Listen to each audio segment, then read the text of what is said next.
Thank you all for coming.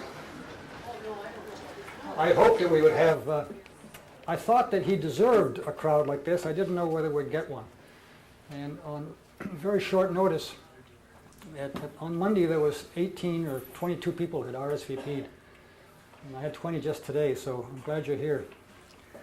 My name is Carrie Linda, and I do family law, just helping kids see more parents, which statistically means I'm more often than not helping fathers, sometimes mothers.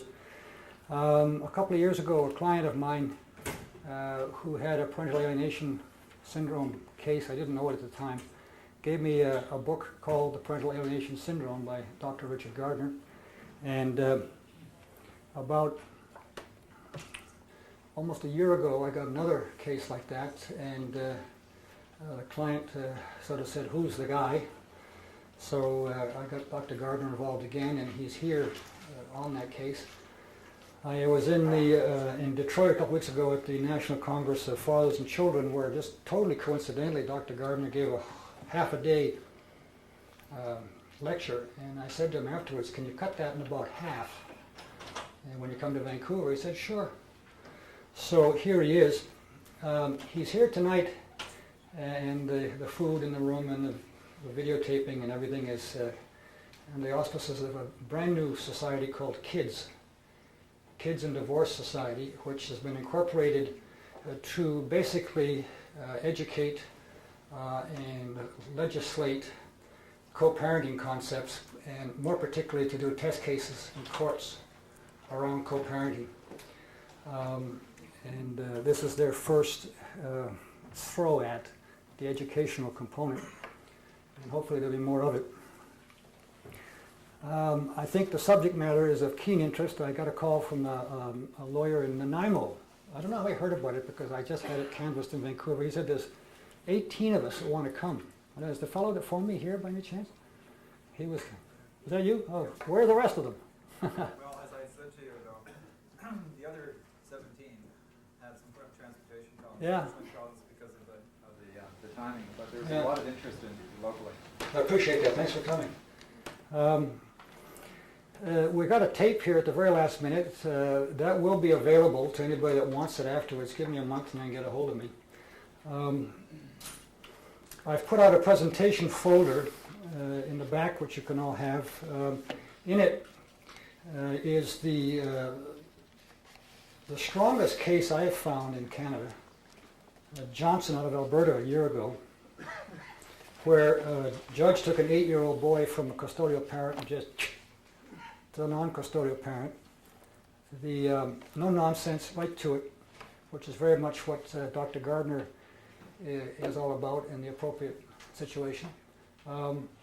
There was a Section 15 equivalent report by a psychologist in Alberta who talked about Dr. Gardner, and I presume from reading it there was some talking about his book, because the judge talks about this being a classic textbook Dr. Gardner situation. So his name is starting to fit into those things. There's an article by Glenn Cartwright, who's a PhD psychologist and teaching at McGill, who has a web page, which I'm also in here. Dr. Cartwright, when I last spoke to him, was not prepared to get involved in litigation. I don't know whether to say bless those sort of people in principle, but he's probably a very strong Canadian proponent and understanding of it. I have a thing about a couple of books, some articles, and on my web page I've got about a dozen or so connections. There are three subject books. Dr. Gardner's original book, which has just been revised and come out, first one in '92.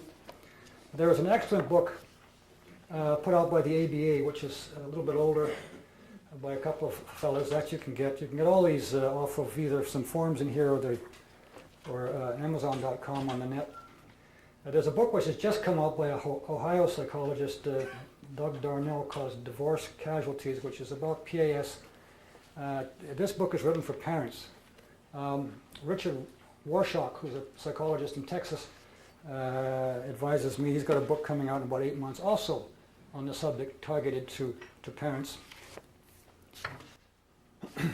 And then on the other side, there are, from off of Dr. Gardner's website, there's three things. There's a sort of a brief synopsis of PAS.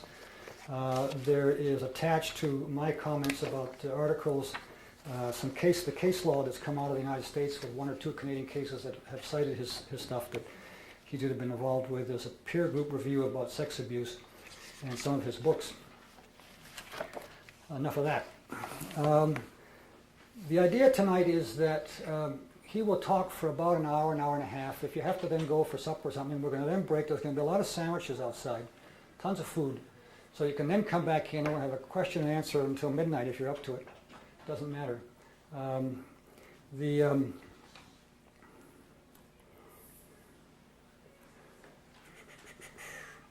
Now, very briefly about Dr. Gardner. He is a psychiatrist.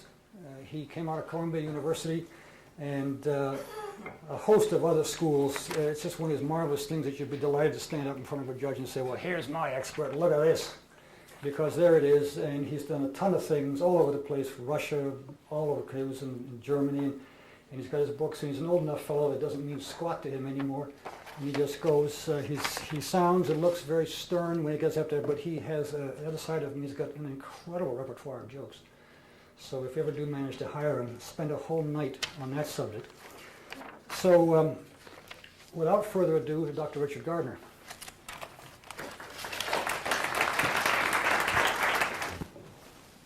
I'm very pleased to be here, gratified that with such short notice so many people have come from such distances to hear me, and I hope that what I say will leave you with the feeling that it was worth your while.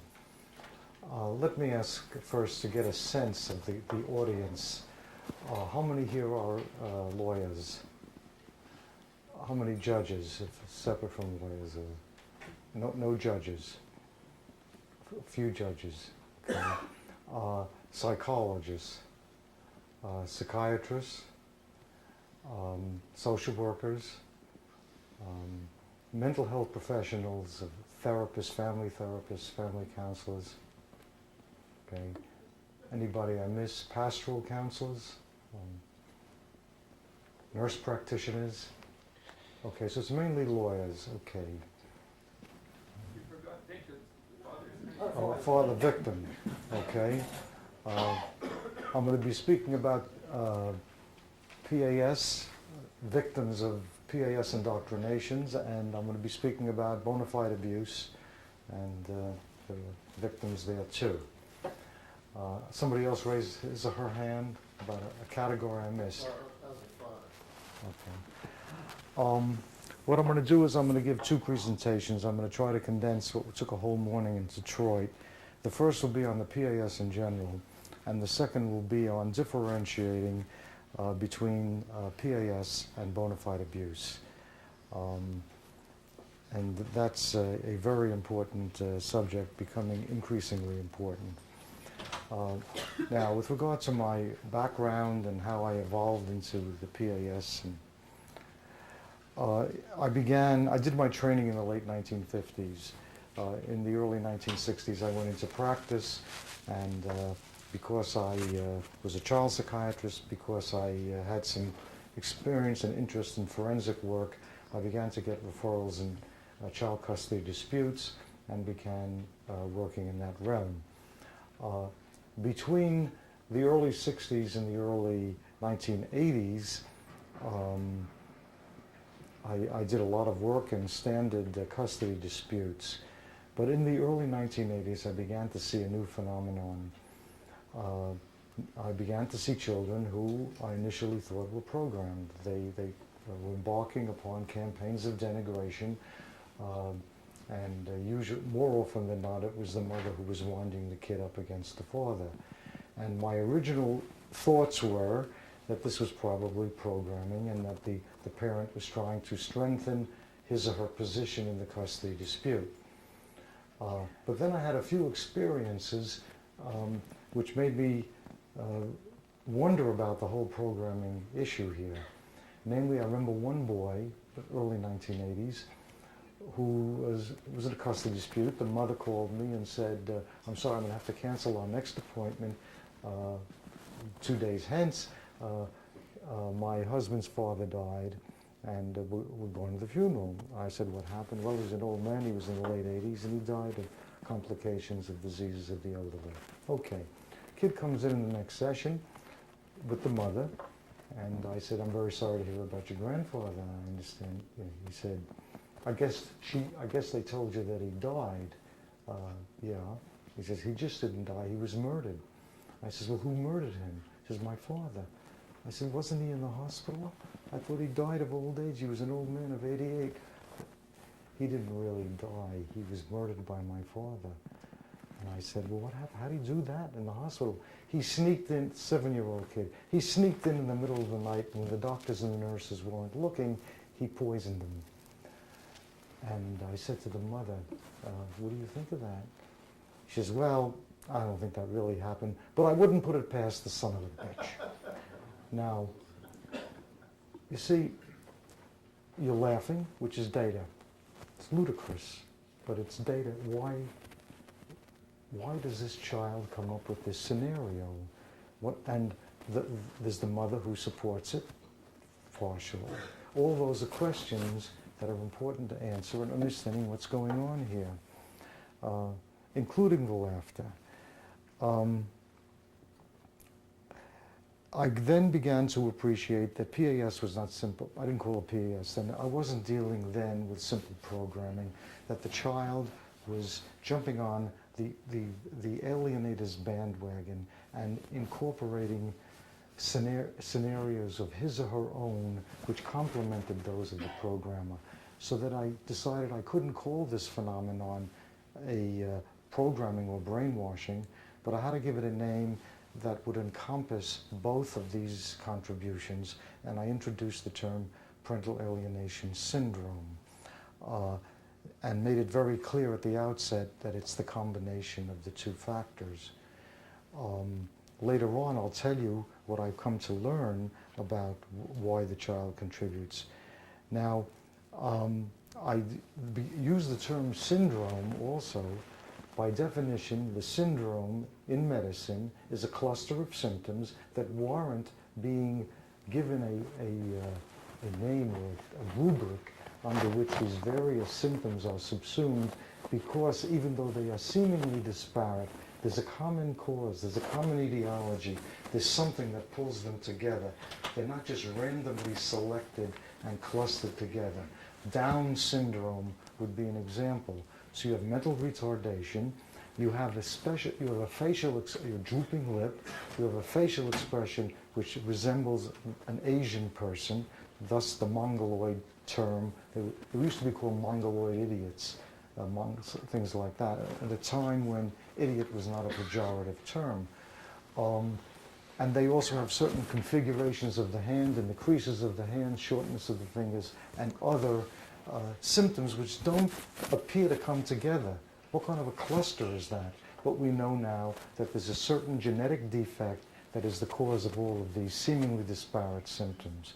Now, PAS warrants the term, the rubric syndrome, because consistently and repeatedly you do have what came out to be approximately 8 symptoms. And what I'd like to do, and I'm going to use as the basis of my presentation this handout, two-sided. The first is differential diagnosis of the 3 types of parental alienation syndrome.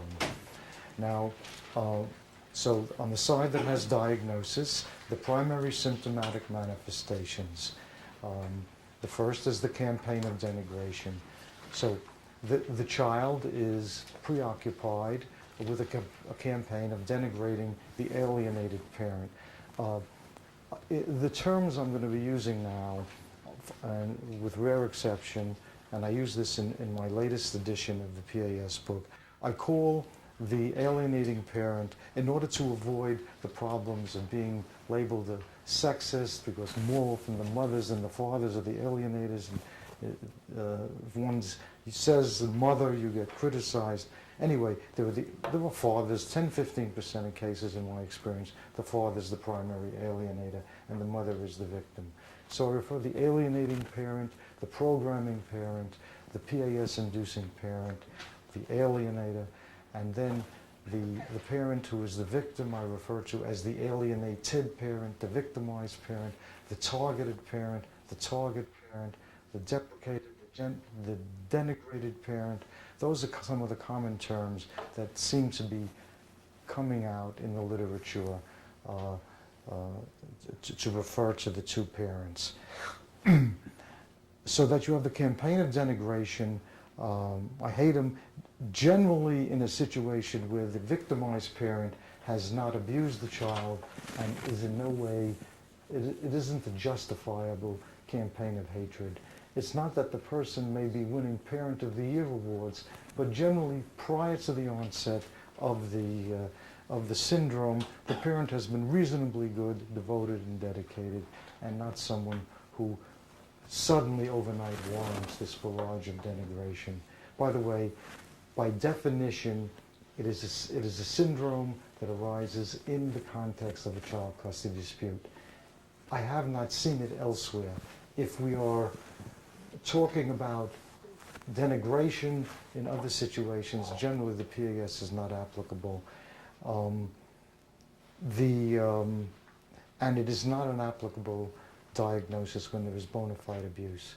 When there is bona fide abuse, then the alienation or neglect, the alienation is warranted and the PAS diagnosis is not applicable. Now it's not so simple. Sometimes you have a little bit of abuse and you have that contaminating, but we'll talk about the pure type first, and then in the second presentation talk about how things become more complicated. The usual story of the expansion of human knowledge. So you have the campaign, you have the weak, frivolous, or absurd rationalizations for the deprecation. Why do you hate your father? I just hate him, I hate him, I hate him. Well, you know, if you hate somebody, you have a reason why. I can't think that I'll tell you next time. Well, we got time. Please, take your time with him. Well, when I used to live in the house, he used to chew too loud. I said, is that a reason to hate him? Yeah, I hate him. He chews too loud. And any other reason why? He used to say to me, don't interrupt. You know, well, every parent in the history of the world says don't interrupt from time. Yeah, but he said it too much. And a whole series of frivolous excuses that don't, I said, these are the reasons why you never want to see him again for the rest of life. Yeah, that's the reason why. You say to the mother, how do you feel about these reasons that he's providing? I respect my child. If that's the way he feels, I respect it. So you get the reflex support of the allegation, no matter how preposterous. You get lack of ambivalence. You ask any child, I want to talk about your mom and your dad. I want you to we'll make a list of all the things about your mom you like, things about your mom you don't like, things about your dad you like, things about your dad you don't like. And you'll get that with normal, healthy children. You'll get that with children with a wide variety of any other kinds of psychopathology you might see. These children, it's different. The mom, there's only positives. Or the alienated, there's only positive, no negatives. Would you mean to say in your whole life your mother never did anything you didn't like? No, never, never once. In your whole life, never. She never said to you, you got to turn off the television, go to bed. No, never. She ever said, you got to, before you can watch television, you got to do your homework. No, no, no, no. She lets me do everything I want. The father, no positives. Can't think of one thing. In your all 9 years of life, your father never did anything that you liked? Never, never once. Well, what about I got these pictures of Disneyland here? You seem to be having a good time. You have smiles on your faces. There's you and Donald Duck. He told me that if I didn't smile, he'd beat me. I hated every minute of that vacation. I only went because he made me go. So there's, you know, history is rewritten in the service of keeping the campaign. And then, so there's only negatives, and then there's no positives about the father. And this lack of ambivalence is one of the symptoms. The independent thinker phenomenon. The child professes that these ideas are his or her own, and that there's a denial of any influence. And this comes as part of the programming, where the mother will say those are his own ideas. By the way, every vignette comes from my own experiences. I'm not creative enough to think these things up. The book has hundreds of them, hundreds and hundreds, and I really couldn't have created them. Some of them are so ingenious. Now you tell me the truth. Mother says, Mother, do you want to see your father? No. If you don't want to see your father, you just tell me, and you just say it. And I'll protect you from seeing him if you don't want to see him. If I have to go to my lawyer in order to give you protection, we will get you the protection from him. If we have to go to the Supreme Court of the United States to protect you from seeing him, we will do so. Now tell me, do you want to see your father? No, I don't want to see him. See, doctor, he doesn't want to see his father, and it came right out of his own mouth. This is the independent thinker. And then the child would say, I don't want to see my father. And he's picked up the message. Also, there are other messages that he is so dangerous that you need protection from him. We may have to get lawyers. We may have to go to the Supreme Court of the U.S. in order to protect you from seeing him. The kids then profess it to be their own, but it's because, of course, the alienator wants that. So any interrogator, any evaluator says, are you getting these ideas from somewhere else? The kid can be counted upon to claim and protect the alienator from the criticism of the evaluator. Reflexive support of the alienating parent in the parental conflict. No matter how compelling the evidence that the alienated parent is at fault and has the criticism is unwarranted, the reflexive support of the alienator. Why don't you want to see your father? Why do you hear him? So he beat my mother. Did you ever see him beat your mother? No. Did you ever hear him beat your mother? No, I don't think so. I once heard some noises and I don't know. Well, how do you know he beats her? My mommy said that he beats her. Well, your father said he doesn't beat her. And she says, well, I believe my mom because she wouldn't lie to me. But what about your father? He's a big liar. We'll give you an example. He said he didn't beat my mother, but I know he's a liar. Any other lies? Well, I can't think of them now. I'll tell you next time. So there's the reflexive support. Mother says, gets the kids to believe they're on the brink of death. Father never gives money. I hate him because he never gives money. Your father says he gives money. He says he has these checks here. They're all signed by your mother in cash. What do you think of that? They're forgeries. Just some kind of absurd rationalization to support the alienator. Absence of guilt. The child is, why feel guilty? The alienator is supporting psychopathic behavior. Spitting in the face of the alienated parent. Utilization of the most vile profanities. And with the full support of the alienator. So let me understand something now. What you're telling me is that you never want to see your father again, even if you live to be 1,000 years old. That's right. But you also say that you want him to pay all that money to send you to a private college and private high school. Right. Well, do you think that's fair to him? Yeah, it's fair to him. Well, why is it fair to him? Because he's mean and I hate him and he deserves it, and because of all those things that he did at the house, like what, for example? Well, he once promised to take me to the zoo, and he broke his promise. He lied. Yeah, I heard about that, but I understand that it snowed that day, and it was very heavy snow, and nobody was at the zoo. He's a liar anyway. He should have taken me to the zoo, and that's why you never want to see him for the rest of life. Yeah, that's why I never want to see him, and that's why I should pay all that money. Yeah, he deserves it.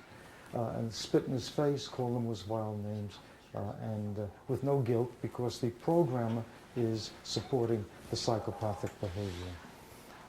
The borrowed scenario phenomenon, where you see incorporated into the child's own campaign terminology that could not be age appropriate, and you know where it comes from. A 4-year-old kid, father calls. Can't speak to him now. They just got home from school and they're preparing to, changing their clothes and they're going out to play. Can't speak to him now, out to play. Can't speak to him now, they're just preparing to have supper. We're in the middle of supper. Don't you have any respect for people in the middle of supper? They just finished, they're doing their homework, they're watching television, they're ready to go to sleep, they're asleep. Plunk, plunk, plunk. Stop harassing us, call your calls, harassing. Why don't you want to see your father, 4-year-old? He harasses us. That's why I don't want to see my father. Why don't you want to see your father, 4-year-old girl? He penetrated me. Penetrated you? What does that mean? Well, ask my mommy. She told me my daddy penetrated me. Some of that becomes the nucleus of a false sex abuse accusation.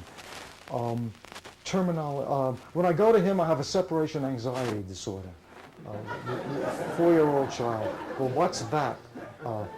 When I go to him, I have bad dreams. I have bad dreams in his house, and I don't have bad dreams in my mom's house. Well, what kind of bad dreams? Tell me an example of the bad dreams in your dad's house. I forgot. My mommy will tell you. So you see the borrowed scenario gets incorporated into the child's campaign. Spread of the animosity to the extended family of the hated parent. So that grandma and grandpa, uncles and aunts who previously had warm, loving relationships with these children are suddenly rejected. I don't want to speak to you anymore, grandma, I hate your clunk. Presents, cards, uncles, aunts, cousins, whole extended family network, it's spread, they all become vile and noxious. And the alienator seems to be blind to the effects of the removal of this child from the family network.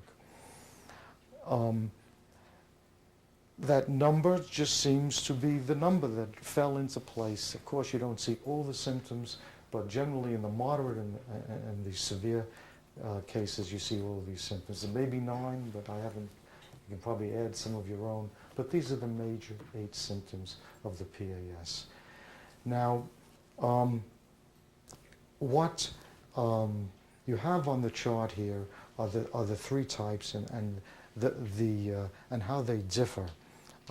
And it's very important to, when doing an evaluation, to get that information to decide which category, because each category warrants an entirely different approach, both by the mental health professional and the legal professional. And if you don't properly diagnose, you're not going to get proper treatment. This principle, diagnosis should precede treatment, is not generally appreciated by mental health practitioners who are not in medicine. You would not go to a doctor who doesn't diagnose you, who would just treat you without proper evaluation, whatever is necessary. But courts will order, put the treatment pending a trial, will find out whether the child was sexually abused. Well, what are you treating? What are you doing? What are you doing with that kid if you don't know whether the kid's been abused or not? But as I'm talking, there are thousands of kids in treatment all over North America, all over Europe, Western Europe, not Eastern Europe, who are in treatment, awaiting the outcome of the court to decide what the diagnosis is. It's a crazy system in many ways. So you got to make a diagnosis, and the type is important in terms of what recommendations you're going to make to the court in terms of dealing with the problem. Now, let's go down and look at this list. The campaign is minimal in the mild cases. In the moderate cases, it's moderate, but you still may get visitation. You have the transitional point difficulties are crucial down below the black line in determining the categorization. So in the minimal, the child still go and profess all kinds of criticisms, but they quiet down. The moderate, you may have great difficulties at the transition point, especially when both parents are there together and the conflict is present. In the severe, you can't get the kid to go. By that time, it's a paranoid delusional system. The child actually fears that he or she will be murdered or poisoned. There'll be blood-curdling shrieks. The kid may jump out the window, run into the street, and it might even be dangerous to try to force the child to visit under those circumstances. A panic, and it's almost not possible. Okay, that's an important way to differentiate the 3 types. Above the line, it's kind of obvious in terms of the symptoms. It's below the black line that you have many more important differentiating criteria. Behavior during visitation, primarily good with the mild. In the moderate, you may get intermittent. You get trouble at transition. Generally, after the parent has pulled the child away from the home, the kids may quiet down after varying periods of time. Once with the alienated parent, they may periodically catch themselves, and then the campaign will start, and denigration. A call comes from the alienator, and that can precipitate, oh, I forgot, and the barrage will start again. The alienator may, how you doing there? Oh, you okay? Thank God. The application being the dangerous things that happen. Oh, I had a dream last night, it was terrible. I thought you had died there or something.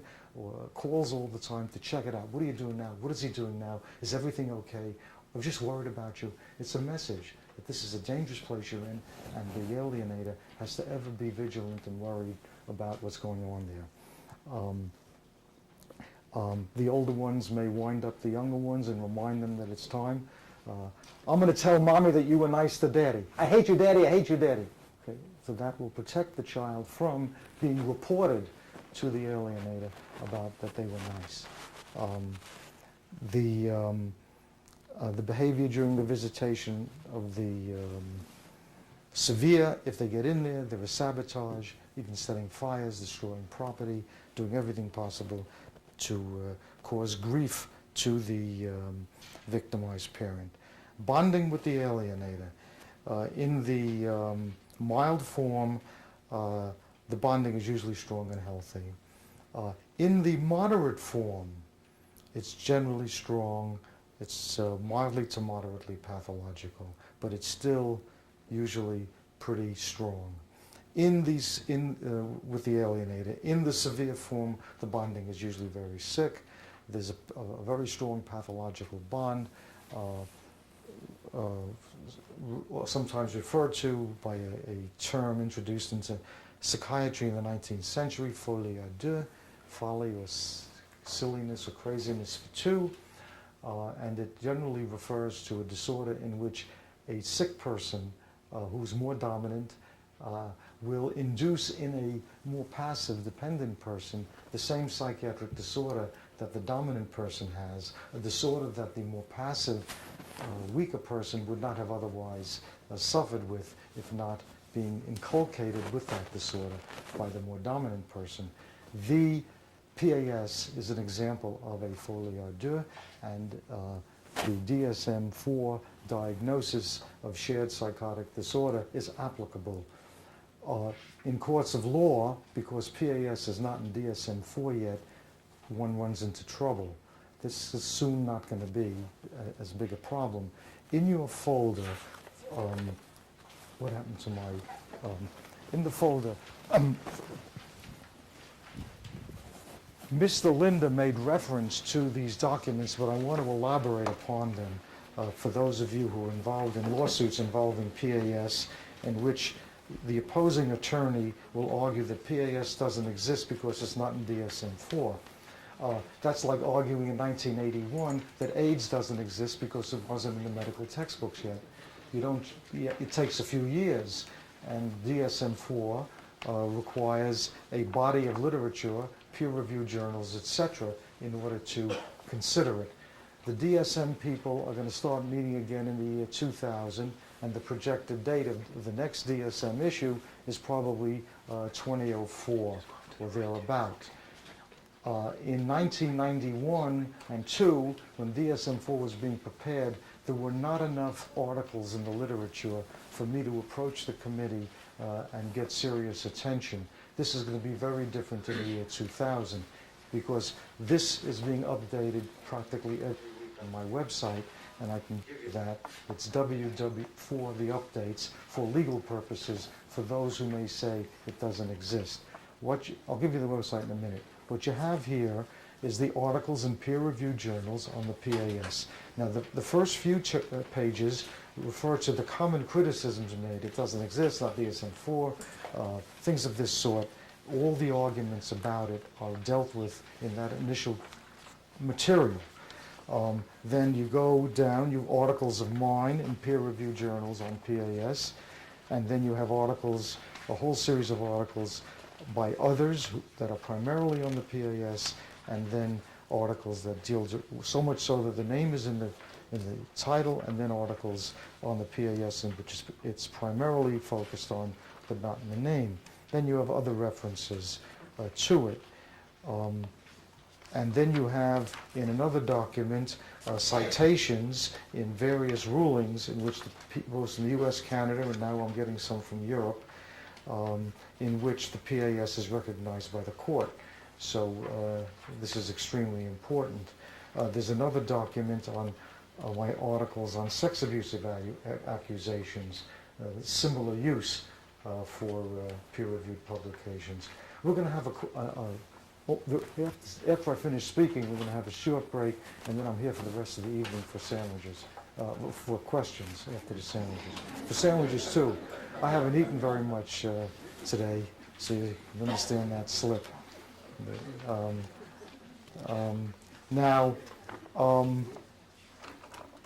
The other differentiating criteria, the bonding with the alienated parent, the bottom one, it's usually strong and healthy, minimally pathological, also in the moderate, also in the severe.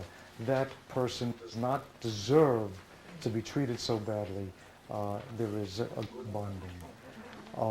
Now those are the three types.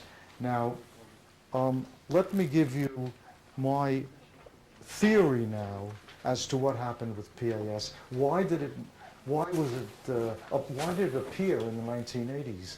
Why didn't I see it for 20 years? And what happened? Here's my best understanding. You know, and I've been in the field since the early 60s in actual clinical practice with these cases. What happened as I see it is that prior to the late 60s and early 70s, courts generally utilized the, I can't remember the name anymore, the tender years presumption as the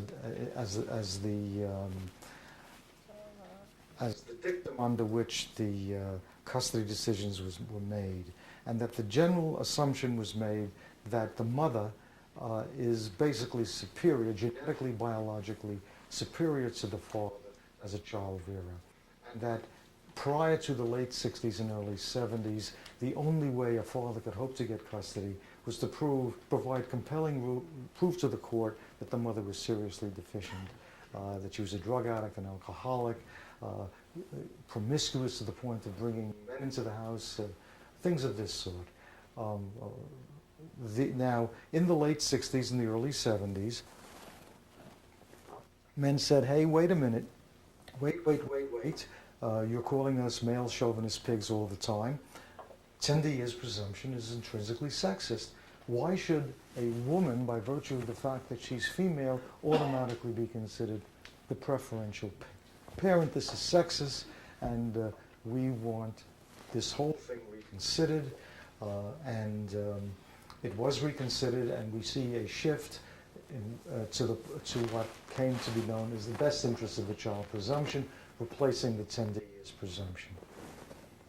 Best interest of the child presumption says absolutely nothing. It's a total waste of words. Everybody waves that banner. The mother, the father, the lawyers, the judge, the appeals court, everybody is genuflecting to what is in the best interest of the child. No one is saying, there's one thing I hate is kids, and I'm against their best interests. You know what I mean?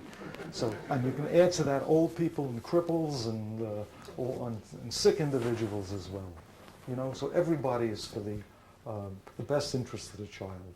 It says nothing, and it's sanctimonious, but it gives no information at all. So what happened was that with that shift, and the courts complied, and the men had a better chance. Now they could go in because now the gender of the parent was not to be a consideration, but parenting capacity, independent of the gender of the parent. And then you had a burgeoning of custody litigation. Men now had a chance, and then what happened was the stakes are higher now for the women, and then they began programming. And then men learned too that both are programming. And the question is, if both are programming, why should the child jump on the bandwagon of the mother as opposed to the father?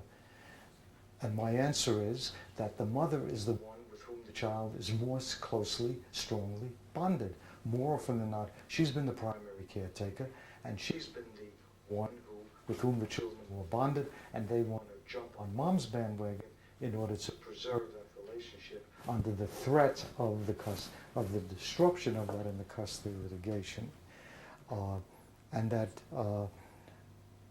in those cases in which the father was the preferred parent, sometimes he was the one with whom the children were more strongly bonded, or he was able to override the mother's bonding with power, money factor. He's got a swimming pool, she doesn't.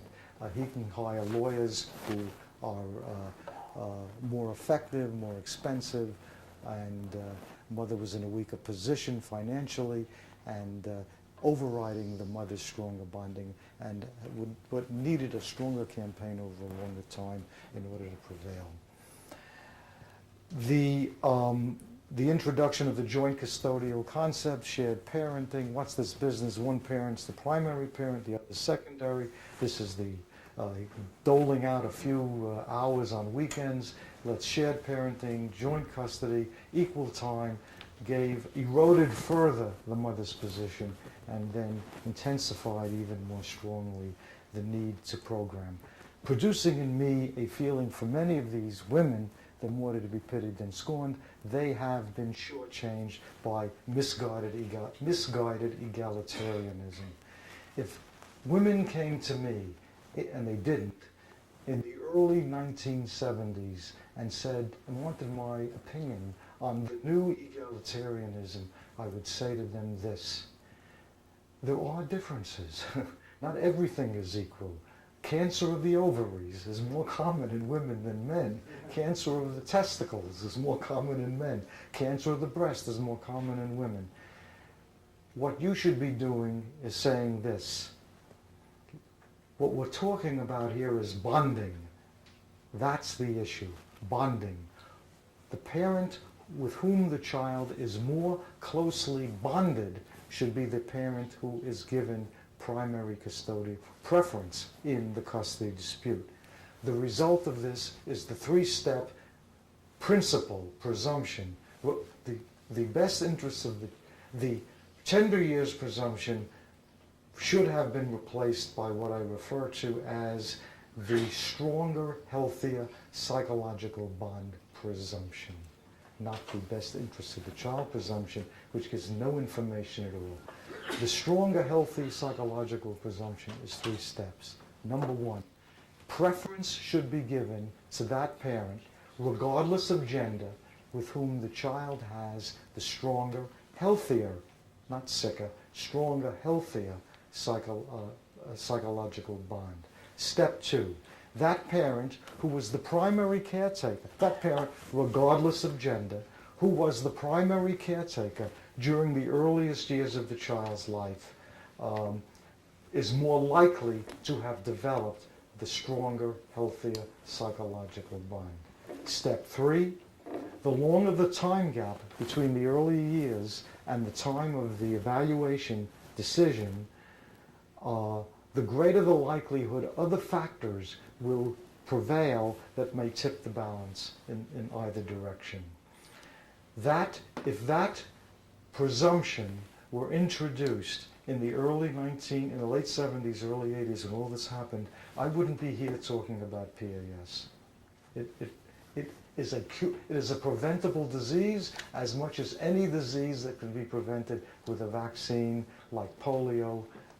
It's preventable if that were the principle, we can turn it around and turn around the epidemic by utilizing that principle.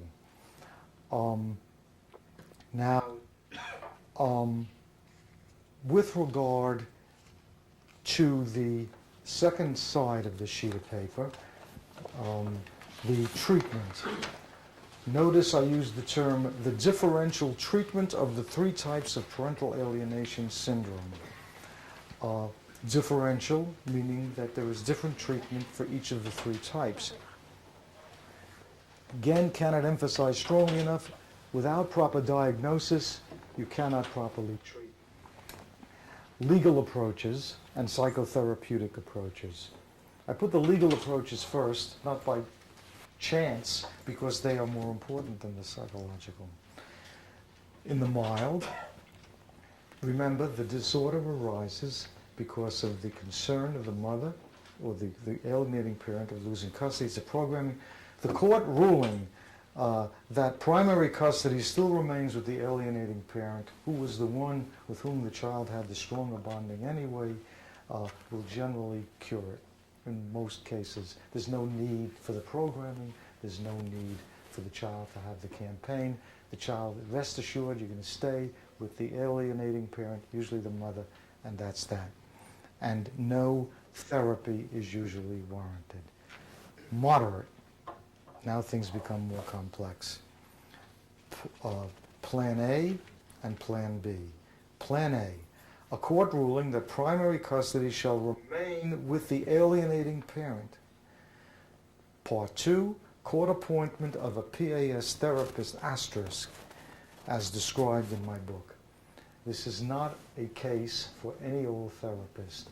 This is not a situation where the traditional approach, Mr. and Mrs. Nice Guy, the nice woman, applies. This is one of the biggest problems we have with psychiatrists and psychologists and social workers involved in therapy. Insight, tenderness, sympathy, empathy have no place in the treatment of PAS, or have little place. I'm Mr. Good Guy, you know, I'm a psychoanalyst. I'm very sympathetic and understanding and tender and patient and all that stuff. I've been doing it many years and I still do it. Fine. That's a good medicine for people who are in psychotherapy for the wide variety of psychiatric disorders. But you would not want to go to a doctor who gives every patient the same medicine. Something's fluky, something's wrong. Some people need different treatment from others. Here you need a therapist who is hard-nosed, who is comfortable with authoritarian, dictatorial procedures, who has the authority of the court to, and is court-appointed, and hopefully the court will give up some of its power and designate and give and empower that therapist out there to modify, to expand or contract the visitation in order to protect the children from exposure to the indoctrinations, who can have the power to stop the telephone communications as warranted, to reduce opportunities for indoctrination, and who is comfortable with that role, who's going to call the shots as he sees them, is not going to be neutral and not hurt anybody's feelings. That's what people do in other branches of treatment, has no place. The problem, one of the problems, is getting such a therapist. I have to date testified in approximately 30 different states in the US and in a few of the provinces up here. And often at the end I'm asked, can you please help us then find a therapist? It's very difficult. It's difficult because, let's say now more and more people know about it, but a person is, so I will talk to someone, Dr. So-and-so, I speak to the person on the phone, he's very eager to get the case, he says, yep, I'm the guy for the job, and then a month later I hear that that wasn't the case, and nothing's happening, there's no threats, this is threat therapy. If you don't have those kids at this office at 5 o'clock, there will be a letter off to the judge Monday morning, and I'm going to recommend transfer of custody, sanctions, things of this sort. And if you're not comfortable doing that, then you shouldn't be doing PAS therapy, and that's a real problem. Now, number 3 there is sanctions, and this is the second problem. The courts. Courts are very reluctant to come down heavily on these mothers, and it's unfortunate. And I say to courts, use the same principle as you do with fathers who are reneging on their financial obligations. The same principles, exact same thing. To rob your family of money is a form of abuse when you have it, and to induce a PAS in a child is a form of abuse. It can destroy the bonding forever, for life. This business of wait, when they're older they'll understand and then they'll come around. Bullshit, it doesn't happen. I've never seen it happen. You can't take away ages 8 to 18 and then, oh, I realized my mom really shortchanged me then. Yeah, you're my father. Right. Remember you took me to the circus once? Yeah. How much mileage are you going to get out of that with a 10-year hiatus? Relationships build on foundations. You have nothing left. You're like strangers. It's an alumni meeting, 25 years after graduation. Hi, I remember you. 5 minutes later, you're out of conversation. You're in different paths. Where have you been? That's the way it is. So that you've got to have teeth. The court has to be able to say to the alienator, if you don't cut this out, there's going to be sanctions. And what can they be? There can be money, but that's hard because in most cases the children will suffer. House arrest, a wonderful invention. They do it weekends for men who renege. You got to go into your home at 5:30 after work on Friday, and you stay there on Monday morning when you go to work. That's the first level. If you found out, you're in contempt of court, into general regular jail you go. If it's you can upgrade it. You could have random telephone calls 24 hours a day. If you're not there, you're in contempt of court. You can have electronic anklets which communicate with the police station, and you got to stay in the house arrest. Or a day or two in jail. There's a judge in California who said to me personally, I can cure PAS, 2 days in jail, it's cured. And 2 days in jail will cure PAS, better than any professor of psychiatry, no question about it. There's one case in Colorado, they put an 8-year-old kid in jail, and that cured his PAS.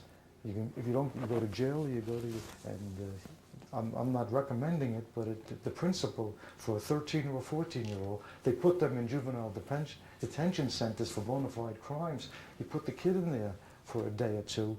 I believe it's a viable treatment that should be given consideration.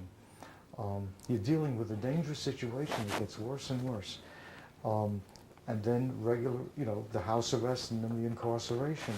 It's one of the biggest problems I have is convincing courts that you got to come down heavily on the indoctrinators, and that therapy, schmeraphy, is not going to work. This has been oversold to the public.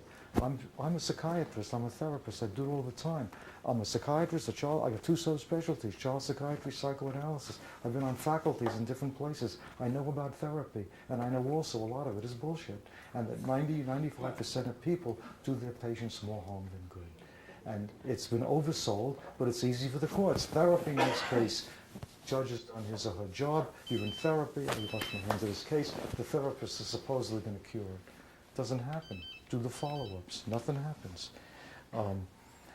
Therapy is what a PAS inducer wants. It's more time. 2 or 3 years later, there's nothing happened, we'll go back to court. Therapy didn't work, we'll try another evaluation, we'll try another therapist, at which time the kids are 14, 15, and 16, and that's it.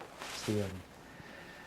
Okay, Plan B, occasionally necessary for the moderate. Court ruling, the primary custody is transferred to the alienated parent. That the parent is not going to cooperate in this program, is too deeply embedded in the deranged circuitry, nothing's going to happen, the threats of sanctions don't work, then you get the kid into the home of the alienated, transfers to the alienated parent. Can be done in the moderate, the kid is still visiting. And you've got to remove the child from the indoctrinations. Number 2, extremely restricted visitation by the referred parent under supervision if necessary to prevent indoctrinations.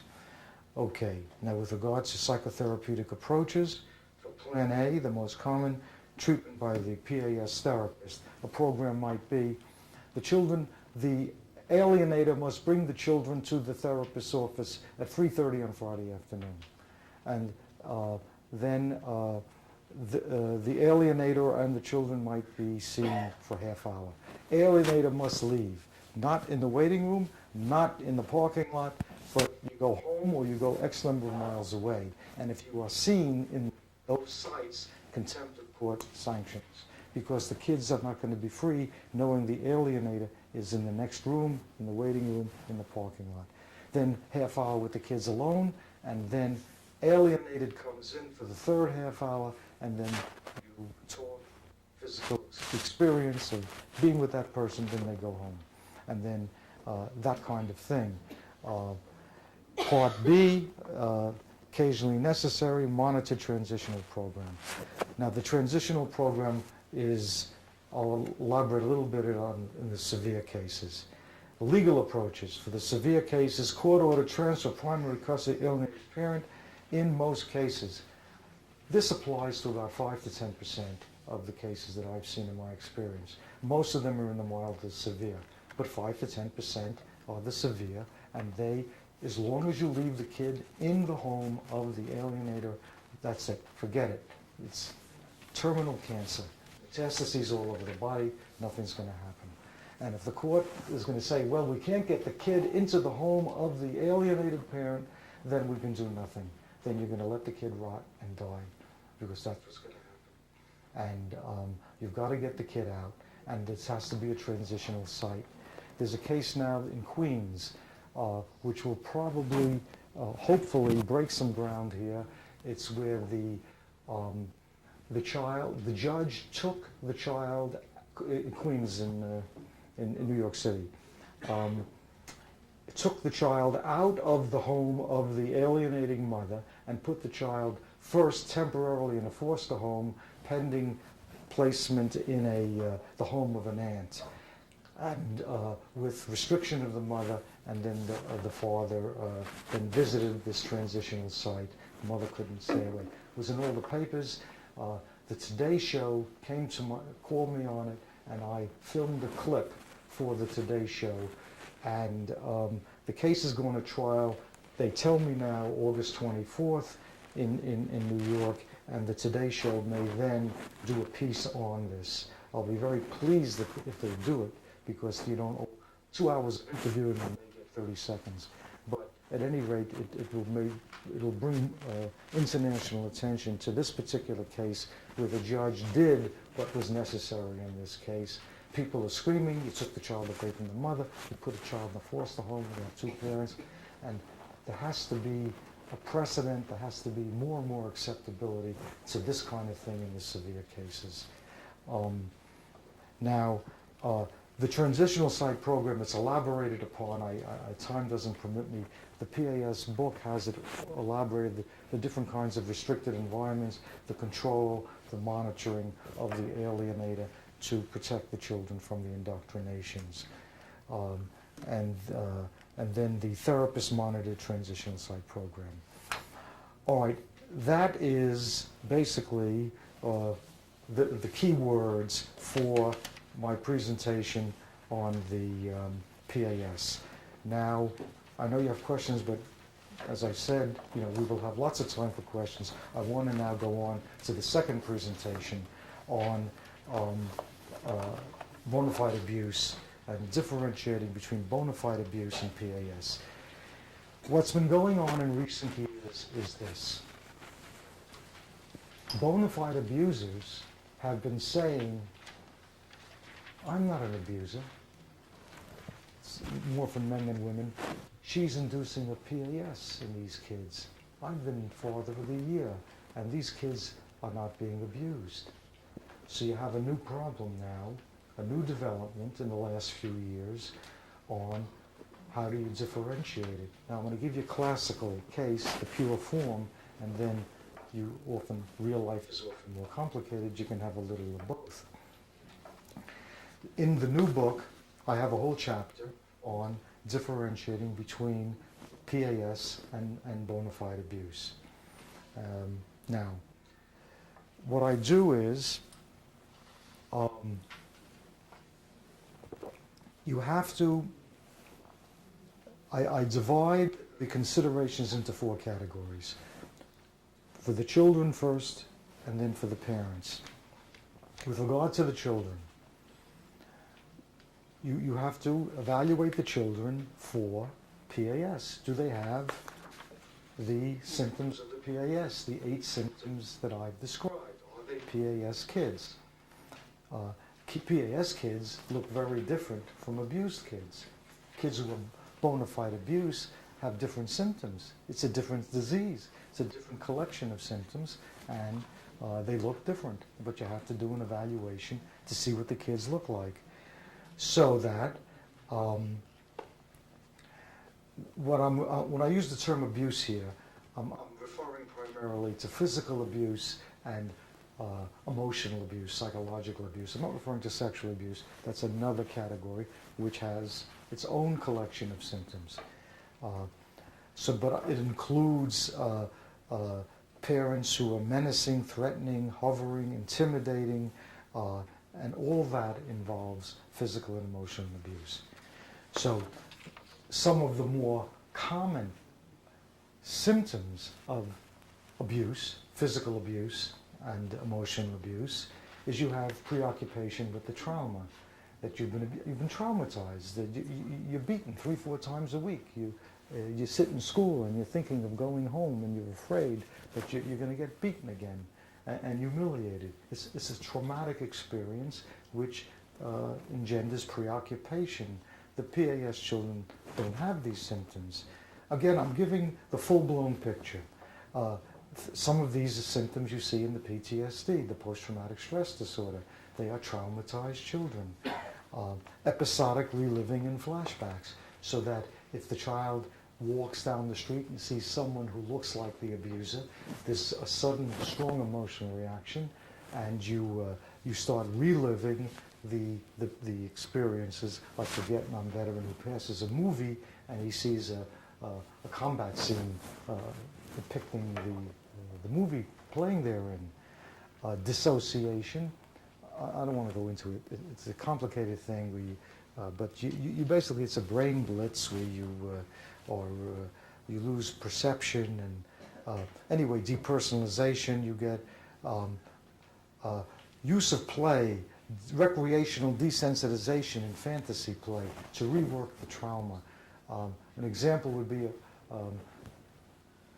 a child's parent dies, a father of 38 suddenly dies, and of a heart attack. Everybody's going bonkers. Kids come home from the funeral, they're playing funeral. Mother, playing funeral? What kind of a game is that, playing funeral?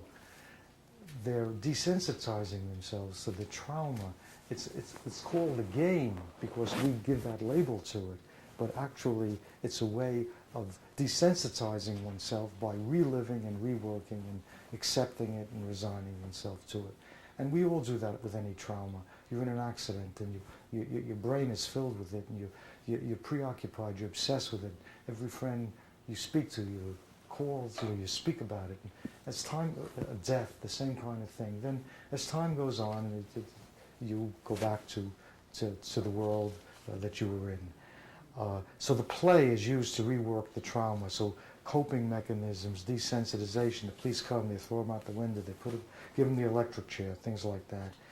Trauma-specific dreams, not any old nightmare, but dreams that specifically deal with the trauma, depicted as such, or closely symbolic of the trauma, not some kind of a strange classical Freudian interpretation, but the reworking the trauma, like every trauma, you dream it. There are Vietnam veterans now, 35 years later, can't sleep at night. They're still dreaming about Vietnam. Fear of people who resemble the alleged abuser. You generalize. Hypervigilance, startle reactions. You jump around. Every little noise, you're alerted, you're thinking.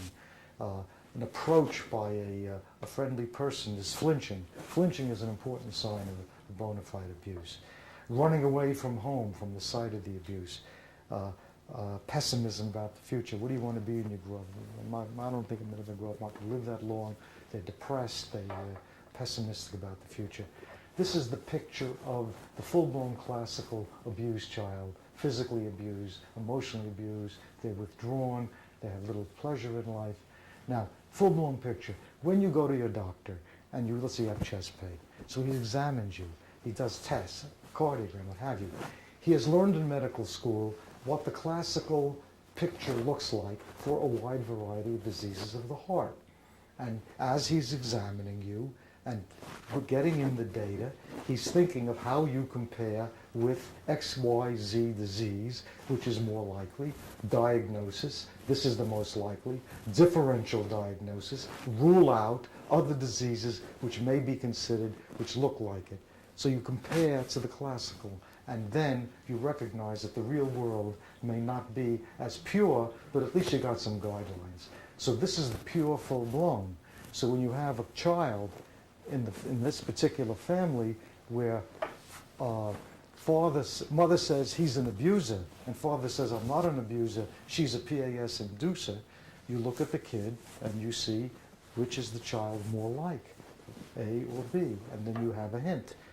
Now we go to the parents and compare the parents in the PAS situation, the alienator and the alienated, with the parents in a bona fide abuse situation, the full-blown classical situation, and then see how this particular family fits in with those models. Now, cooperation with the examiner. Okay.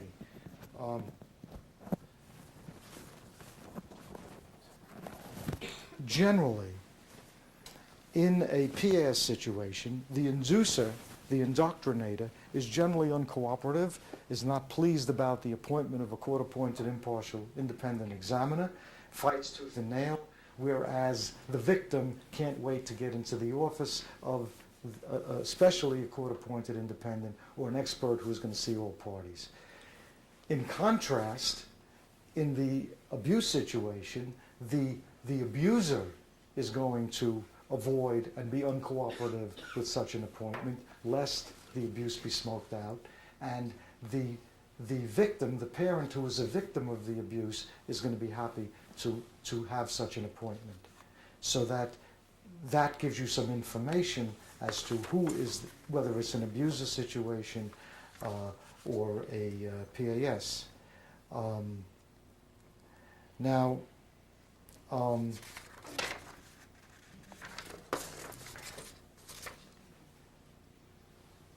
you see, this principle is very important in terms of the single family and deciding whether it's an abuser or not. Credibility of the parents would be another differentiating criteria. An inducer is often a liar, and you will pick up the deceits. Some of them are conscious, deliberate lies in some of the indoctrination. They know it didn't happen. Yes, when he was in college, he used marijuana on 3 occasions for recreational purposes to see what it was like. He becomes now a drug abuser, knowing that this is not the case.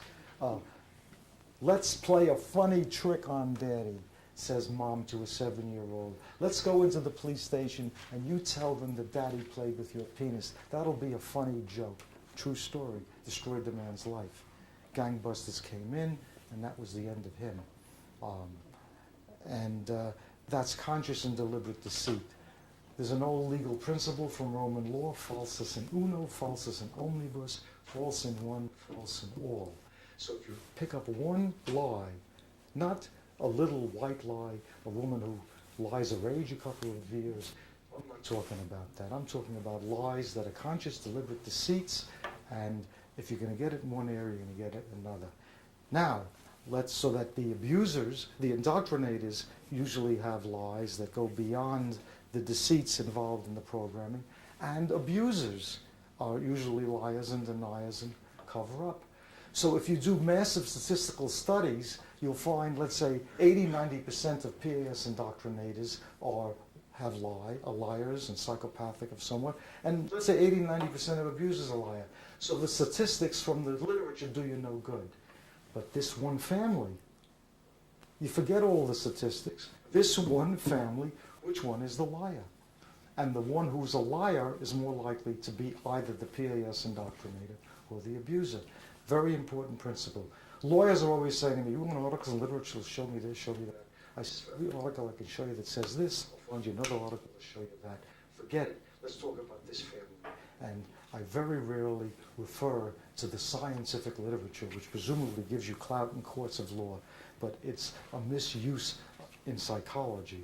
We're not talking about chemistry and physics, mathematics, where you have more compelling evidence for what you have to say. Okay. You want to look for the programming. The programmer in a PAS has to be ever vigilant to make sure that the indoctrinations are remembered. It's an ongoing process because the kid's going to forget his lines, and you've got to keep reminding them because some of these things never happen. So in joint sessions, you see side glancing, and you see the kid having to rely upon the programmer to keep the story straight. In contrast, in bona fide abuse, these kids don't need to be reminded. They don't need hints. They don't need to have side glances to the, let's say, to the mother who is claiming the abuse, and the kids don't need the side glancing. It's another differentiating criterion in the joint interview. Only one of many examples why a proper evaluation should have joint interviews. I've been here for the last, I arrived here Tuesday afternoon, I've been involved in a case, most of my interviews are joint. It's the richest way of, most effective way of getting information. Now, overprotectiveness and exclusionary maneuvers on the part of the indoctrinator, long history of overprotection, exclusionary maneuvers. Bona fide abusers are not generally overprotective, they're just the opposite. And they are not involved so much in exclusionary maneuvers. So that's another differentiating. Appreciation of the role of the other parent in the children's upbringing. When you have PAS, the PAS indoctrinator, in the moderate and certainly the severe cases, if the indoctrinator had her way or his way, they would want the victimized parent to leave an annuity and then evaporate from the surface of the earth, commit suicide, be cremated, and have the ashes dropped in the river. But let's have the annuity. That's what the PAS indoctrinator wants. In contrast, the accusing parent in a bona fide abuse will recognize that this is the father, and that although there's some abuse, there's the hope he'll change. We need the money, we need him there. I'd rather not be alone. The shame about exposure, and with all his problems, he's still the father, and he's probably still more dedicated to these people, abuse notwithstanding, than anybody else of the 5.3 billion people on earth. So that there is still appreciation of the role of the abuser in the family's life, and even in the life of the mother, who may be the victim herself of the abuses. So that that is an important differentiating criterion. Psychopathic behavior, where they guiltlessly exploit without sympathy, without empathy. You have PAS inducers who are psychopathic. You have abusers who are psychopathic. So you get the literature on psychopathy in these people. It's, let's say, 70 or 80% in both categories. Does you no good. This particular family, who's the psychopath? Who's the one who's psychopathic? Who has that? And the abuser may be very psychopathic in many other ways. Doesn't care, no empathy, no sympathy, empathy goes along with the line. Comparison of the family members who are victimized. In the PAS, usually the indoctrinating parent will say, I'm getting a divorce from him because of X, Y, Z problems. This man has been doing these things to these children. It's kind of a separate package of complaints. Yes, he did X, Y, Z to me. He gambled, he drank, he ran around, but in the abuse goes down both generations. The abuse, he beat me, and then when these kids got to be age 3, 4, 5, he started beating them maybe earlier. So you have, in the PAS, he seems to be all right up until the day that the children learned about the separation. Then he suddenly became a terrible father, a father who the children have every justification for hating. So you go back and find out when the complaints began. And if they began soon after the onset of the litigation, it argues more for a PAS, where if it's a lifelong history, and if the complainant is similarly a victim and has been suffering all those years, then that argues for PAS. Look for the family history. Abuse generally goes down generations. The abuser generally has parents. An abusing man has a father who abuses mother, and uncles and aunts, and grandfathers and grandparents, as far back as anybody knows. It's the modus vivendi of the family. You're upset with someone, you beat them up. There's no other way. And the women may view that as that's the way life is. Everybody does it. That's the view. So you have a family history of abuse. In the PAS man, the victim, generally is not a family history of abuse by him and him abusing others. You compare the concern for the physical well-being of the family. The PAS victim usually is a hardworking man, he's giving money, and he is concerned with the support of his family. In contrast, the abusing man generally has other priorities, drinking, gambling, running around, not caring for the family so much. His own needs and self-serving attitude is opposite from the sacrificial attitude of the classical PAS victim. Hostile personality pattern. The PAS victim generally doesn't have a hostile personality problem, isn't a beater, isn't a furniture breaker, isn't a guy who gets into quick fights with people, altercations in the workplace of a physical nature, a history of arrest for this kind of thing. The abuser will have it. Paranoia, you'll get paranoia in the extreme cases of the PAS. You'll have paranoids who are abusers. They're very angry people, they beat people up, they think the world's against them, they beat up their family. The statistics do you no good. But in this particular family, you find out who's paranoid. Don't use the MMPI so much, because in most cases of prolonged litigation, everybody gets a little paranoid. It's a very poor, and everybody gets a little psychopathic. They are plotting against you, and they are telling you to use various kinds of devious maneuvers. After a couple of years litigation, you'll get those elevations. But you want to use more clinical and sensitive. In the new book, I have a chapter which is called Hysteria, Psychopathy, or Paranoid and Psychopathy. Big chapter. You cannot properly understand PAS unless you have an in-depth understanding of hysteria, paranoia, and psychopathy, because they play a role very intimately in it. Okay, so what did I speak about? An hour and a half or something like that? Anyway, the program is we're going to have some sandwiches now. Let's break for 15 minutes. There's food here. If you want to stick around, and then please do. we'll have one. By the way, please, I know you have questions. I'll be very happy to answer them. Please don't ask me questions about a case you have, about a personal situation. Obviously, I can't do justice to it. So ask me general questions about this, and I'll be very happy to tell you what I know. So,